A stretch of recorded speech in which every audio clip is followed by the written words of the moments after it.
Hi guys, it's your girl Ebony T here, your favorite big sister or auntie. I'm here to talk about everything about feminine care on a budget. So we're going to be talking about my period care, my feminine routine, what I eat, shaving, everything in this video. So make sure you stay tuned to the end and let's get into it.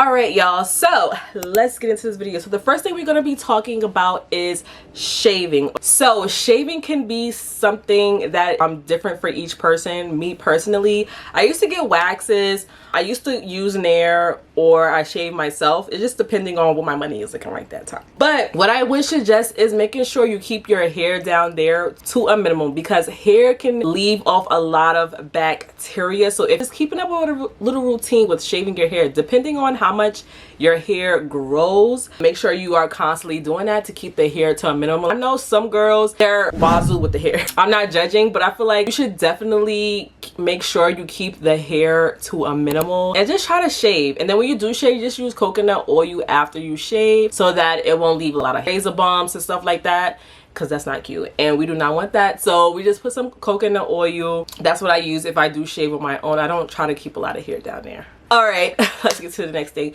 So another thing that I highly recommend is having a feminine wash.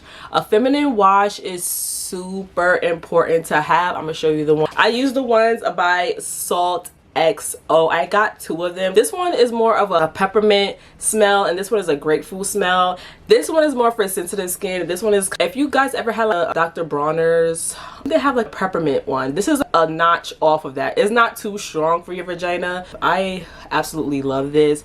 This has changed the game for me. I absolutely love this. It's hydrating, clean. It has essential oils, protective and effective. It is made with natural ingredients and a whole lot of love. And it's Black woman owned, so you cannot beat that. I feel like you should have separate things to use for your vagina. You have your body washes, you have your exfoliants and stuff like that for your body, but then have separate things for your vagina and your butt. So I use this in my vagina. Also, I scrub my butt too with this too, and it's good for sensitive skin. So and it helps with your pH too. It maintains a healthy pH and it smells so good, but the smell is not overpowering. You do not want to use strong scented things on your vagina because it can irritate it and throw off your pH. So make sure you use this. When you're in the shower, I feel like if you are using a washcloth for that area, make sure you're using a separate washcloth for your butt and your vagina, or make sure you know where the back and the front is. But me, I don't know where the back and the front is of it because I may forget. So I like to use two separate washcloths for my vagina and my butt. Or sometimes if I don't feel like, I just use my hands. To be honest, I just use my hands and get in between the vulva and my butt, and then figure out what works for you. You can use what I have, just do that, because I don't feel like having too many different products. If you're on the budget, I believe those are $17 and they be having sales on TikTok shop, so highly recommend. Okay, another thing I would recommend is probiotics, prebiotics. Use that. It's super good for your pH, it's good for your body, your insides, and for your vagina health overall. So if you want to use that, probiotic vitamins, yogurts. I like to use yogurts. I also heard about the coconut coal. I'm gonna try to use that, but I heard that helps too. But just try, or poppies. They have prebiotic poppies like the soda. I'm not sure if that's really good for you, but I just feel like overall just eating better can help with your vagina health. Eating fruits, vegetables, and everything. I'm not always eating the best, but I always try to incorporate vegetables in my diet and incorporate eating in fruits. So I feel like those help. I heard cranberry juice helps with the overall smell and the healthiness of your vagina. Now let's talk about period care. I love Honey Pot. I've heard some things about them, but I absolutely love Honey Pot during my cycle, because I did feel like they were natural products and they were helping me during my menstrual. I do feel like it's just so airy. I don't really like using always and soaks everything. Not to be too graphic, but I feel like it doesn't feel like your vagina is breathing. I feel like it's suffocating when wearing that, and you don't want your vagina to suffocate. So I really do love Honey Pot because it just feels like it's not too thick and having your vagina feel suffocated, and I don't like that. So I really highly recommend Honey Pot, but I hope they're still good. I'm not too sure actually, but I love using Honey Pot. Always, it's just too thick. It doesn't feel breathable when wearing it. So you want to be as comfortable as you can be when you are on your period. So I would highly recommend them, or if anyone else knows any better products. I know Honey Pot is a little bit more expensive too, and you don't really get a lot, but it just makes you feel more comfortable, to be honest. I'm not gonna lie. And another thing that I would suggest is when you are using the bathroom, of course we should all know this by now. Actually, I don't know if everybody knows this. When you are using the bathroom, you need to be cleaning from front to back like this. You should not be like, no, you should be doing this, because the bacteria from your behind is going into your vagina and can cause irritation, bacteria, dirtiness, stinkness. We do not want that. So make sure when you are wiping yourself, you're wiping from front to back at all times. I know when we're out and when we're rushing, you want to do it the other way, but no, wiping from front to back. Yeah, all right. Another thing I do also want to mention is make sure you are staying hydrated. You always want to be hydrated. Make sure you always have water with you. I feel like water just hydrates your whole entire body, so it's just good for your vagina as well, for your vagina not to have any smells, any stinks or anything like that. Just make sure you are drinking your water.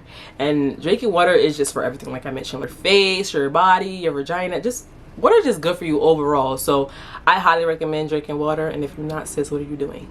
Make sure you get a little cute little bottle. You don't even have to get the Stanley cups. Just get a cute little bottle. They have so many alternatives on Amazon. If you're not a water drinker and you need to romanticize you drinking water, I feel like getting a cute water bottle, when you put some water in there, it looks so cute. It just looks aesthetic. So the girls love aesthetics. So I feel like putting it in a cute water bottle will help you drink the water more and more and more. And you need it anyway, so why not? And another thing I do want to mention is make sure you are trying to wear cotton panties as much as possible. I know, I feel like the only time you should not be wearing cotton panties is when you're out. Because of course the cotton panties could be a little thick or it has like panty lines, and you do not want that in your outfit. But if you're going to work or you're wearing jeans and stuff like that, just make sure you are wearing cotton panties as much as you can to keep your vagina feeling free and not holding up the moisture. Silk panties and lace panties, it just holds up the moisture in your vagina and it's just cooking up in there, getting hot, and it can start to get stinky too if you start sweating and stuff like that throughout the day. So just make sure you are doing that. And when you are at home and you're sleeping, make sure you're free. Wear no panties. I would highly suggest wearing no panties. It is just so freeing when you don't wear any panties at night. Your legs are always closed, as it should be. Don't be giving out that free. Let me not do that, but it's closed throughout the day. So when you are sleeping and you are having your legs open and stuff, make sure you are not wearing no panties, just so it could breathe, have fresh air and stuff. Very important. I got some wine. And I also do feel like using feminine wipes are so important too when you're outside, especially when you are a sweaty girl. Like if you are a sweaty girl, I would suggest using organic wipes for your vagina. I'm a sweaty girl, especially during the summertime, so I like to keep me some wipes with me at all costs so that, you know, when I am using the bathroom, I could just keep it fresh down there throughout the day. So treat your vagina like she's her, because she is, and you just make sure everything is good. Just don't put too much strong scented things down there. Keep it very simple down there because it's very sensitive. If you even don't want to use a feminine wash that I mentioned earlier, you can use baby stuff. It's real sensitive down there, so just make sure you're not doing too much. All right, and if you have any tips and tricks or anything like that, please mention that in the comment section down below to help any of the girls there. And if you know anything new, I would like to know too. Put us on, sis. And thank you guys so much for watching. Bye.